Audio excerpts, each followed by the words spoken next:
Hello and welcome to another interesting episode of the Reflection series where we listen to stories that recharge and rejuvenate us. And today we have with us Philip Gough. Philip came into contact with the Brahma Kumaris in 1985 after a long search. He has two children and he was a carpenter by profession.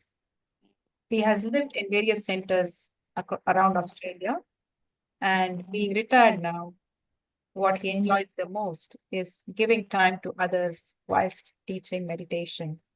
He has been in the Brisbane Center in Australia since the past 12 years. And the title of the story that he will be sharing with us today is Journey into Silence, Going Beyond in a Second. Philip will share his experience about how he was pulled into a special experience of deep silence and how life transforming it was for him. So, without any further ado, a very hearty welcome to the program, Philip, and it's over to you to share your story with us.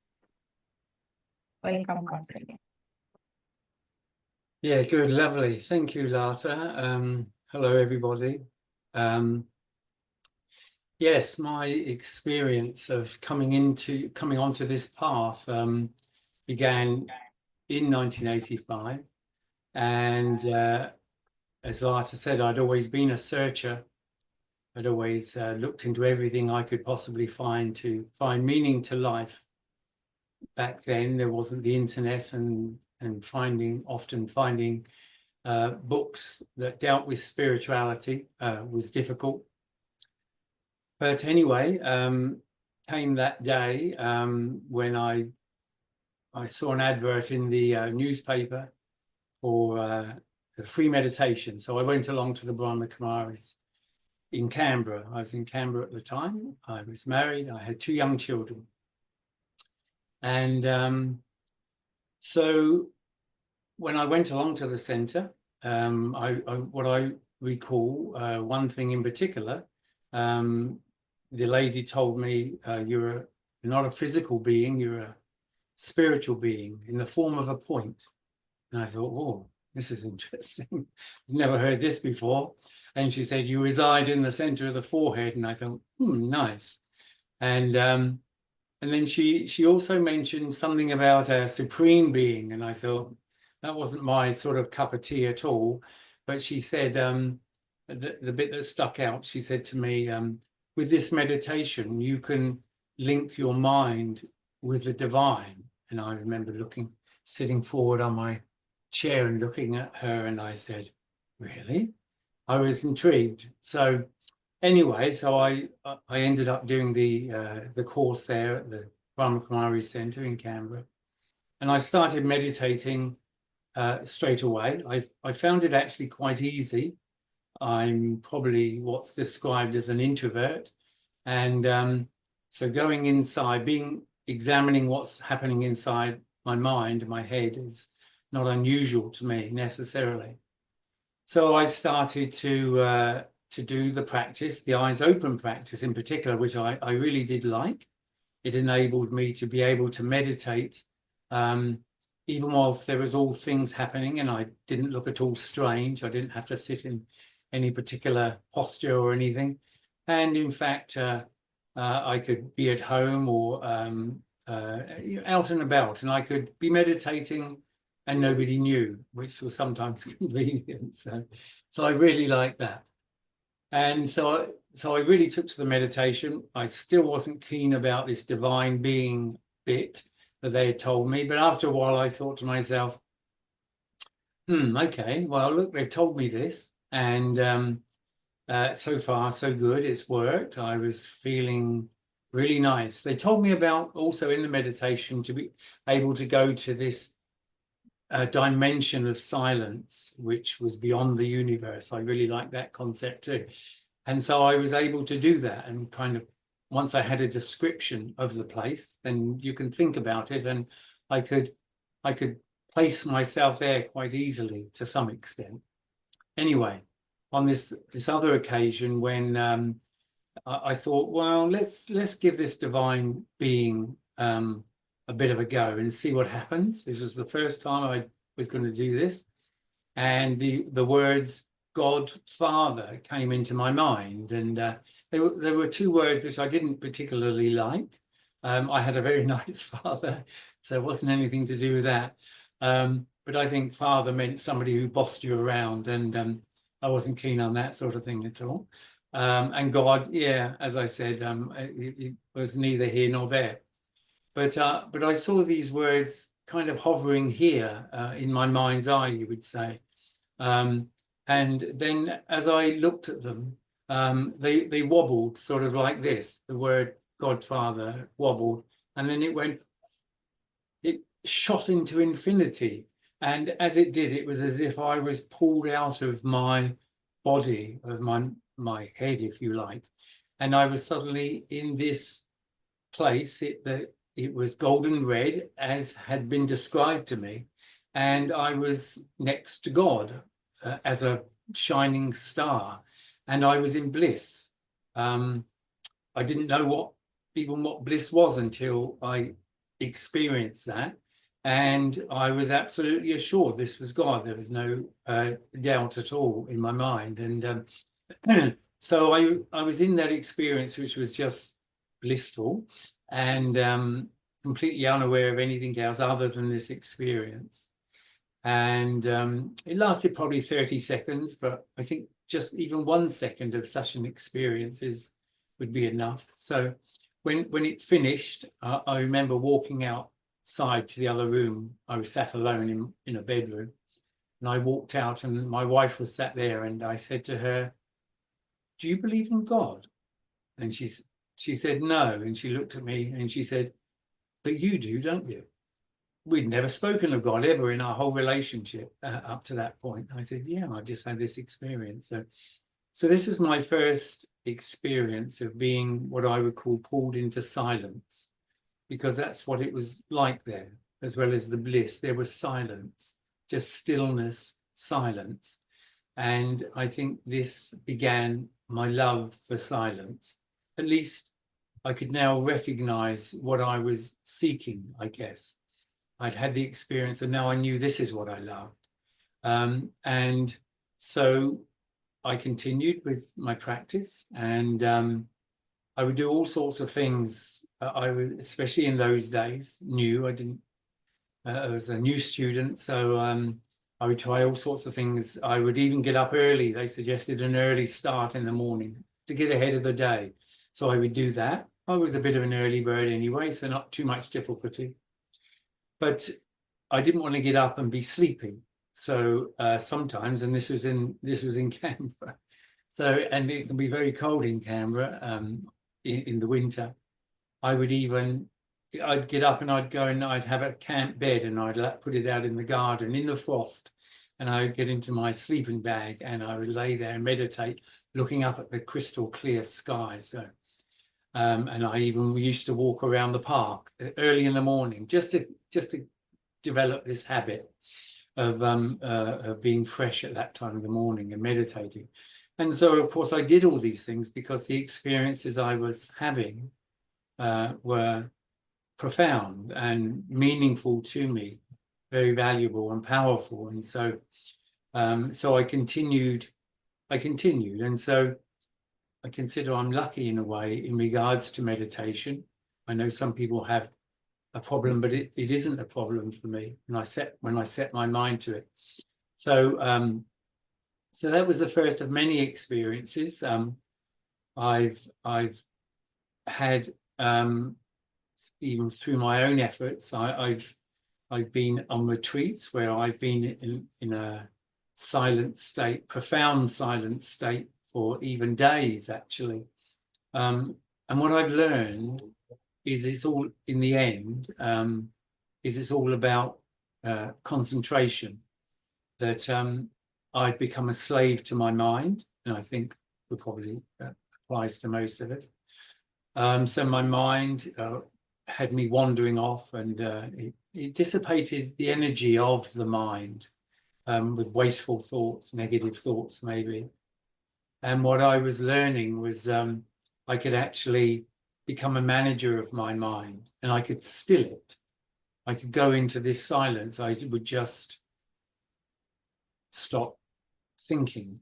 You know, I learned I don't have to think. If I don't want to, I can stop thinking. So I would do that. And then what I discovered was behind the thoughts, the activity of the mind, is this silence.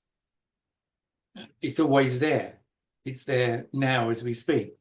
And it's only, and once I have learned and understand that, and have learned to be able to, as I say, manage my mind and the wasteful, incessant thinking, I can enter into that silence. And in that silence is everything, everything wonderful. It's, we walk in nature and we walk in a forest to enjoy peace, but here it's within ourselves. And it's such a refreshing, it's a difficult thing to speak about sometimes, but it's so refreshing. I can refresh, I can recharge. I can connect with the divine in that silence, God, if you like.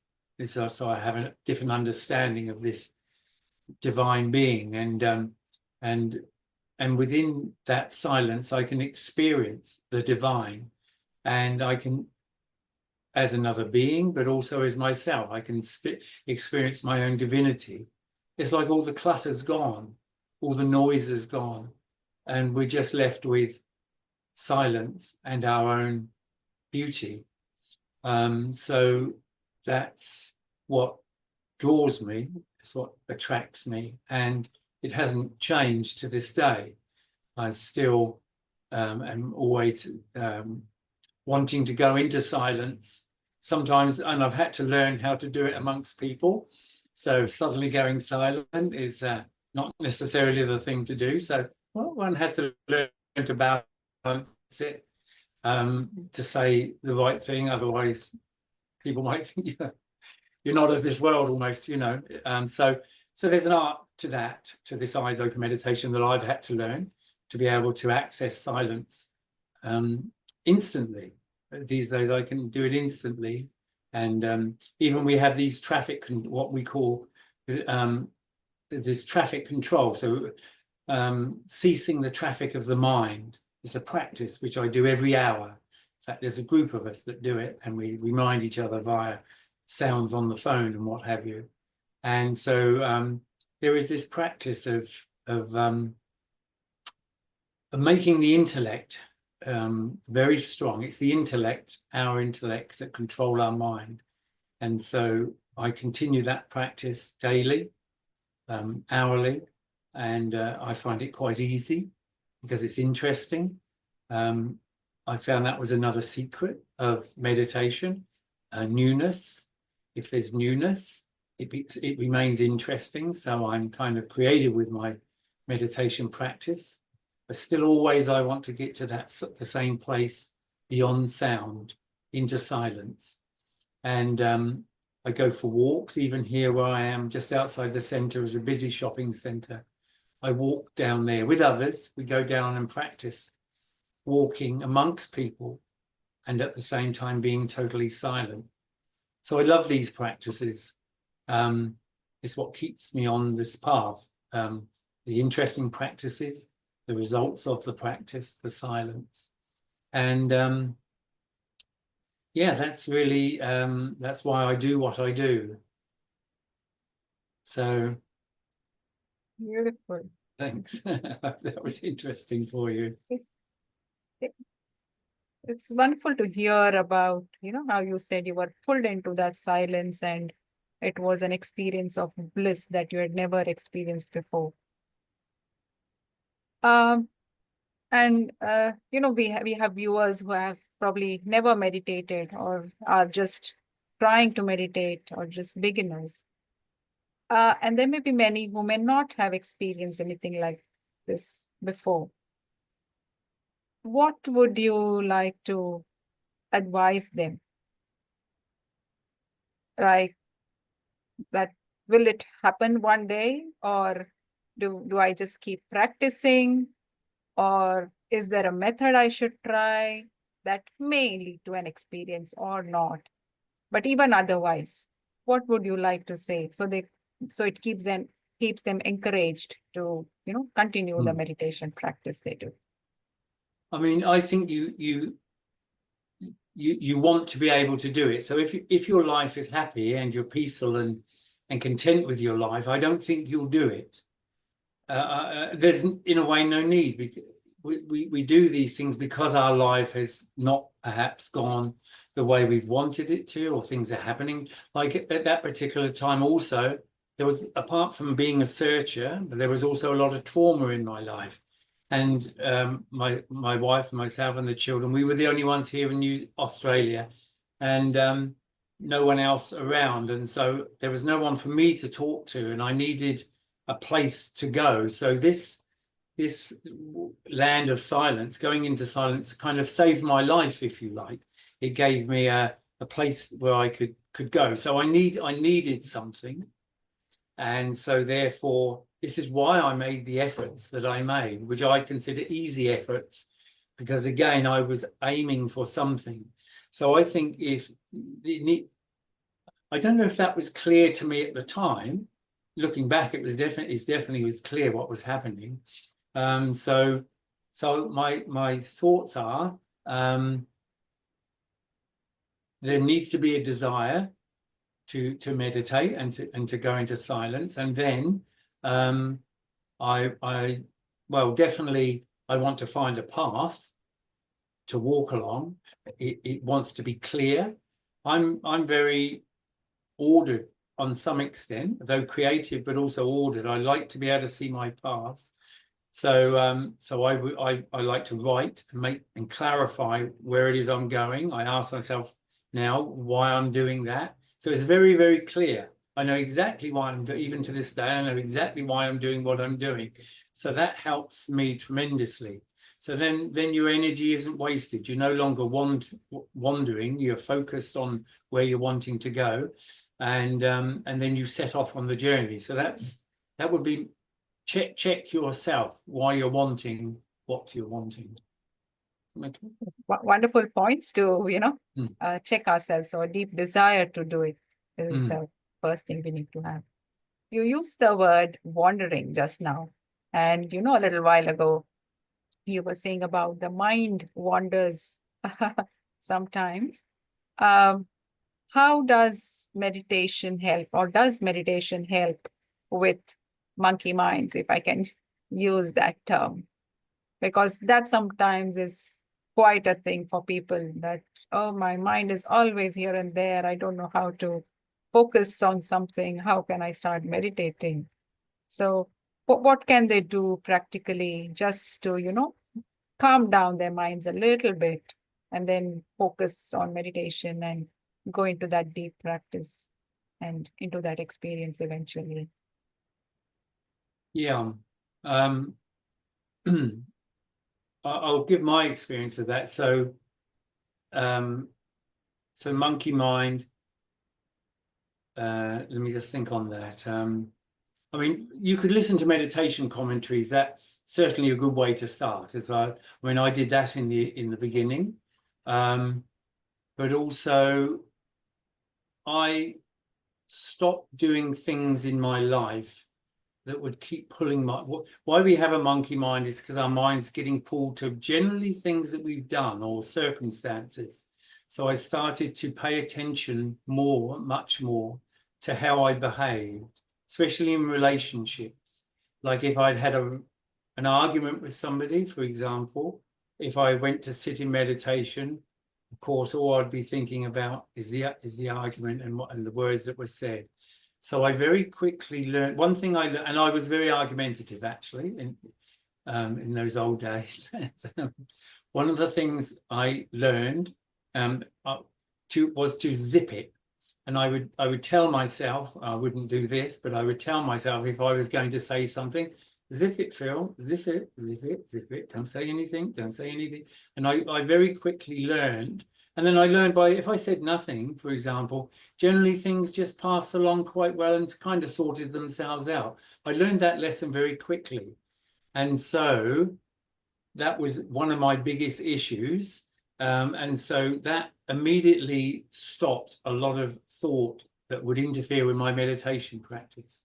So having an aim, and also paying a lot of attention to how I behaved with others, especially, made things much easier. And then the commentary. So all those things, yeah, that would be my answer. Wonderful. And probably a few of the things that nowadays people are so much into or using are the mobile devices, or laptops and electronic devices, which also I think pulls our mind a lot, because we are always on the phone checking our messages, and that kind of pulls our attention again and again, and also the content that is in it, or that we are watching or reading. So yeah, I mean, that traffic control practice was always something I liked. So in the old days, my phone would beep, and I would, wherever possible, would just sit, and I would have a practice of focusing on about 5 different things, and I would rotate those in a circle. Focus. As soon as I wobbled off of the focus, I'd move to the next little thing. Made it interesting, you see, 5 things. I'd keep going around until the buzzer went on my watch again, and then I would just continue with the day. Again, because our eyes open, I could sit there. Nobody knew. I would just sat on a bench or a chair. Nobody could see what I was doing. And yet it always, because otherwise, even if you meditate at the beginning of the day and maybe at the end, you've got that massive time in between where things just tumble along and we get caught up in it. This makes nice little breaks. So that was the practice I've had for many years. So it's very valuable. yes, beautiful. Thank you for sharing that, Phil. So we've got some very practical tips or ways, to begin meditation. How do I keep that, very special mind of mine in check? And how can I increase my experience? And as Phil has been practicing meditation for such a long time, I think it would be wonderful if you could lead our viewers today into a meditation experience. You can speak a little meditation commentary for us for 5 minutes or so. That would be great. Will you play some music? And yes. Yeah.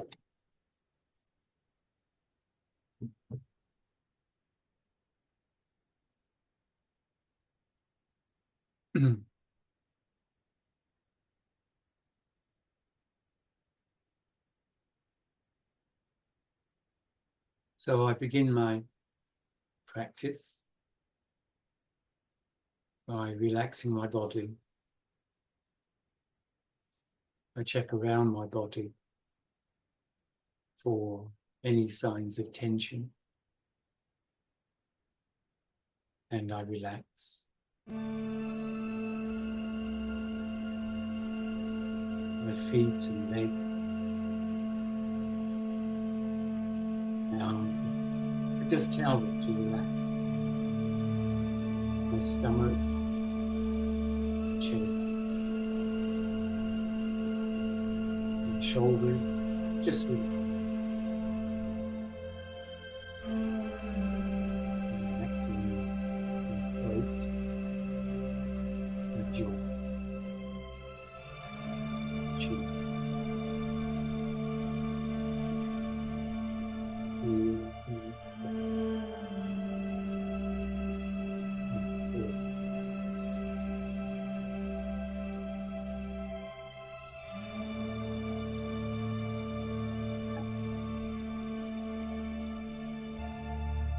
In my mind's eye, I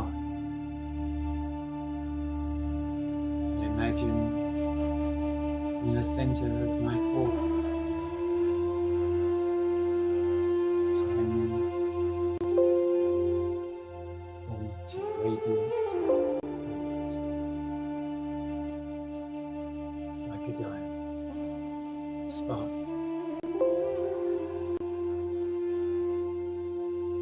And I understand that this point of light, this divine light, is who I am. I am and eternal, immortal being of divine love. And born tiny star.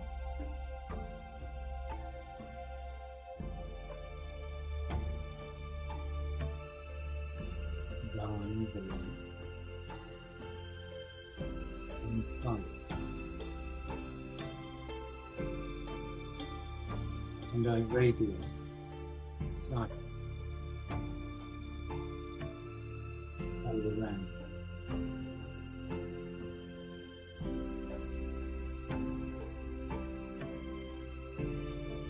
Divine being of light, being of peace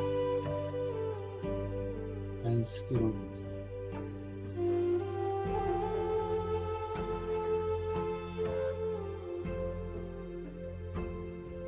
Keep my attention on myself as the light.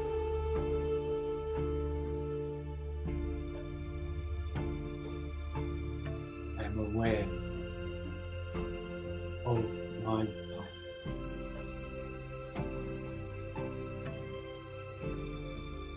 I am aware. I am silent. I am separate from this body. And I radiate silence all around.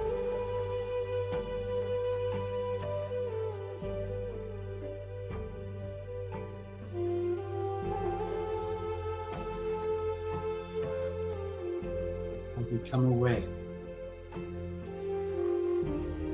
beyond the stars is another dimension, a place of peace, a calmness where a place I, the point of light, can travel to in a second.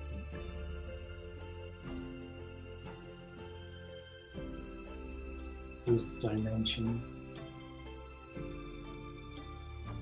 is filled with golden red light. It is beyond time. It is eternally quiet. And so, like a rocket, I travel there, silently,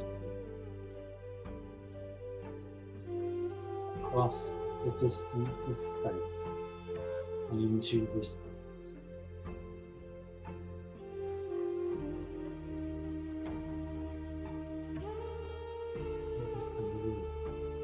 Of the silence of this place,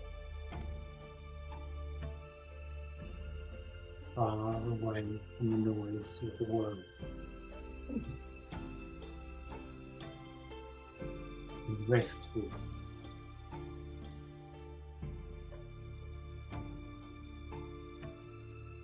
I can recharge myself in the silence.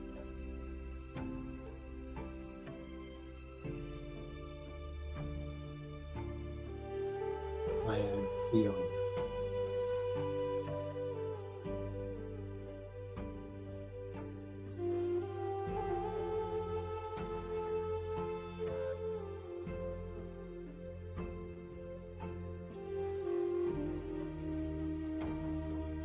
I can come to this place anytime I wish, wherever I am, using my mind.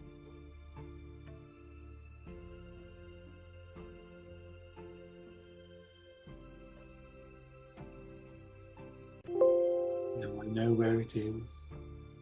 I can come at any time.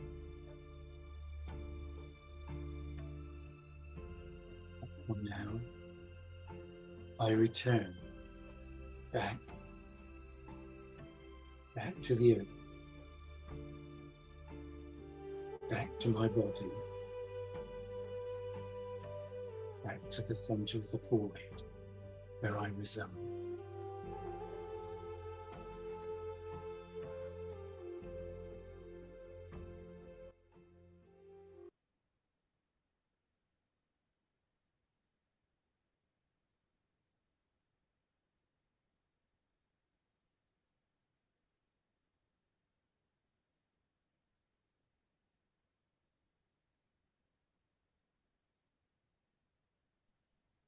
you so much for that beautiful experience, Phil, and also for sharing your beautiful experiences of silence.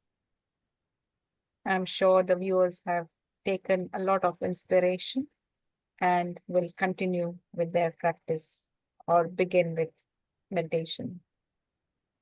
So thank you for joining us. And I would also like to thank the viewers for joining in. And if you would like to know more about us, please do visit our website, www.brahmakumaris.org.au. All the details of our centers and the programs that are held in the centers is all listed on the website. You're welcome to visit your nearest center. So thank you once again, and we will be back with another interesting story. Till then, take care. Om Shanti.